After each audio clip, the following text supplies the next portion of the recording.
I just got lost because his rhythm, his rhythm got so great. You see, because what happened? He's playing on fractions of beats and putting stresses on different places, so that when you, I mean, if you don't keep your head on, because I got taken with the drum. And then forgot my work. Do you think that a teacher is not a performer? That is the age-old question. I tell you what happened. A performer could be a good teacher, but a performer is so preoccupied preparing things to perform on stage, and even very small little nuances to play on a stage. It is extremely difficult to bog themselves down to teach him Sarigama Padhanisa. I taught for about 30 years. You had a lot of patience. Well, Caribbean School of Indian Music was built with we had about 200 students at any one time. And that went on for about nearly 30 years. But what happening is, since I turned professional in 2000, let's say, well, when I returned, in 1994, I actually started becoming professional. But in 2002, I eased up on teaching. Now when I teach people at a certain level. What do you think the views of Indian classical music is in Trinidad and Tobago today? Indian classical music has a definite place in the cultural landscape of Trinidad and Tobago. But I think I need to be very clear and precise in what I'm going to say, because there is going to be some controversy, some reaction to what I'm going to say.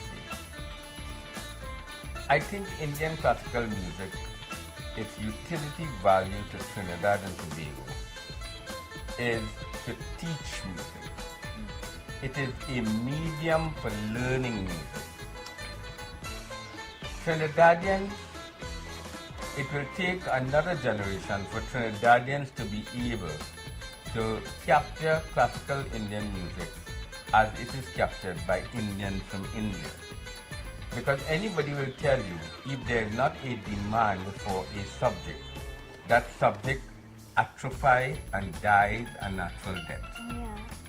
What I'm saying, and this point that I'm making, is going to allow a greater spreading of Indian classical music.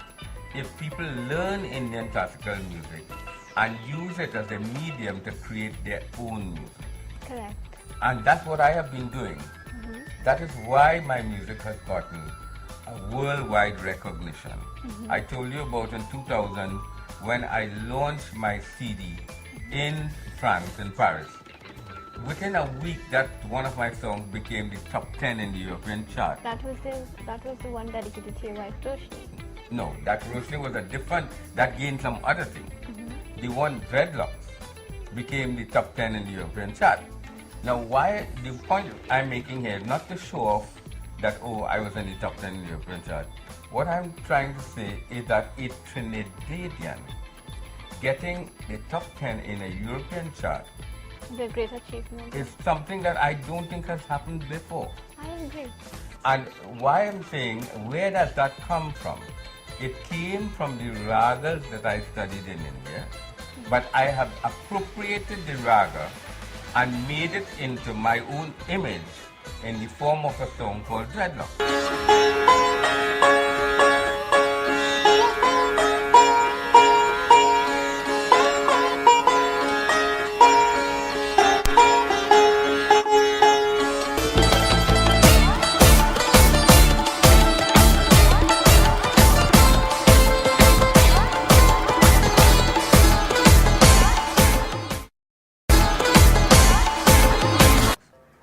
Fusion is a topic everybody knows you for. Yeah. How did you get inspired to do such?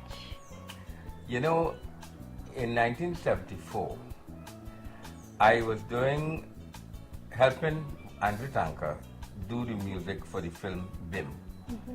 And while we were doing this music for the film BIM, which by the way won the award for best film music in that year, Andre turned around and said, Mungal, you know, I now realize something. The reason we never had fusion music in Trinidad is because we had no Indian who knew music Correct. and who could have understood Western music enough to create a fusion of the two.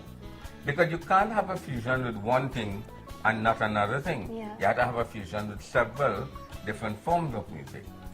So that is the start. That is where, well, I always had that interest in creating a music that would appeal to anybody. Because, you know, I have a philosophy, the band follows a philosophy, my band. And that philosophy is that all men are born equal and all men have a right to enjoy music. Yeah. Our music is a music that was designed to please people of any race. If a Russian comes to one of our concerts, as they have done, they must enjoy the music. If a Chinese come, he must enjoy the music. If an Afro-Trini come or an African come from Africa, he must enjoy the music. Correct. And Indian, so much so. And this, what I'm saying here, I am thinking about examples of people who enjoyed our music. I remember doing a performance in Jamaica in 1978. I'm sure they like dreadlocks. Yeah, well, in those days we didn't have dreadlocks yet, but I was doing 1978. I did a performance in Jamaica, and within a week, a guy came to Trinidad and asked for me. And at the airport, they sent him. He met with Schofield Pilgrim. He met with we, and then he came here and he said, "I heard your concert last week in Jamaica, and I decided I must come and meet you." He was an African pianist, and I played a song based on Rag Bhupali, which is a pentatonic raga, 5-note raga. Okay. And he said, "This is where I come from. This is the scale that we use." And he was curious to find out what he can do with that song with me. And I had a piano downstairs here, and he went on the piano and I took up my sitar. And one song we played for about 2 hours, just playing. He recorded it and he went and perhaps he made a record of it. I never followed up after that. Oh. But what I'm saying, that is one of them. I remember in Germany, there were about 5,000 people. And somebody said, you know, there's a great keyboard player in the audience. So I called him up on stage. And when he came on stage, I told him, just stand with my keyboard player for a few minutes and listen to this song. And he stood and he listened and looked at my keyboard player. And when that guy went on the keyboard, Neha, it brought down the whole house. Wow. The point that I'm trying to make is that here it is, a guy from Germany could jump on a stage and play our music with the same understanding As you. as an Indian or an Trinidadian could play it. The point here is that there are certain elements that are common to all music. And once a person can grab on to those elements, you have fusion music. So what you think, you know, everybody thinks that, okay, Western music is there. Nobody will dream that an Indian classical instrument could be there. What is your audience response on such? Well, you would have been to 1 or 2 concerts, several people here. The response to our music is 2 things. The elders love the music because it is sometimes based on long time music. The young people nowadays love the music, going crazy over it because it has a lot of techno in it. So what has happened is the music now Suits everybody. Suits everybody. I will tell you. Denise Plummer met me a few years ago and said, "Mungal, I have a story to tell you." I said, "What's that story?" She said, "My son, who is about 21 years old, came home one night and put on this music loud in her house. And when she comes out, she asked me, son, what happened? We're playing music so loud for?" He said, "Mommy, we saw a group playing at Woodford Cafe. And that group blew away all them other musicians. But you know, the boy loved the music so much, but Mommy is a set of old men playing the music." Well, meaning that what he meant is that we were all matured people playing this music, but yet a young 21-year-old could Love love it. this music so much. and take it and put it in his car and drive it up and down where he lives. Yeah. So that is the effect of the fusion. It is not only a juxtaposition or mixture of different different genre of music. It is also a mixture of the young and old, Correct. and that is the fusion. That is wonderful. But what do you think today in Trinidad and Tobago? What thing you think the caliber of music is? Like example, in the chutney industry, they copy. People say they copy from a Bollywood song to, let's say, Sathya to Girl I Know I Was a Drinker. Yeah. Okay. Now, one thing people have to understand is that their music evolves. It has to start somewhere. And from that starting somewhere, it is evolving. Yeah. Now, chutney is one of the youngest music in Trinidad and Tobago. Correct. It comes like a young child. Yeah. The young child started to imitate the parents, and then eventually I started to imitate my brother. And I used to play the songs that my brother played, like Awara Hoon, and you know that dream sequence from Awara, and those kind of songs I used to play on mandolin, Chali Gore Piche Milan Ke Chale, and like that. And then I started to create my own music.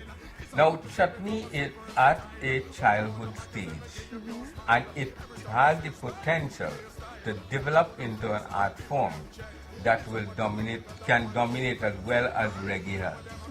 So what I'm saying is that rather than criticizing what the artists are doing, I admire them for taking whatever they could find And making it their and own. making it their own. When what they have and what they believe. Right. So with small and limited material, I have built a house. Correct. And that is what they are doing, building something. And I think they will get there because they have a lot of young artists now coming up, especially the musicians, not so much the singers, who are doing extremely well. I can imagine. Well, I also have a plan, Neha, to teach people in Trinidad how to intone singing that will sound like an Indian technique. Because as it is now, even the chutney singers, many of the chutney singers, except people like Viplal and Rakesh, they have lost the Indian ethos of the music. And that can be brought back by teaching a few simple skills and simple patterns that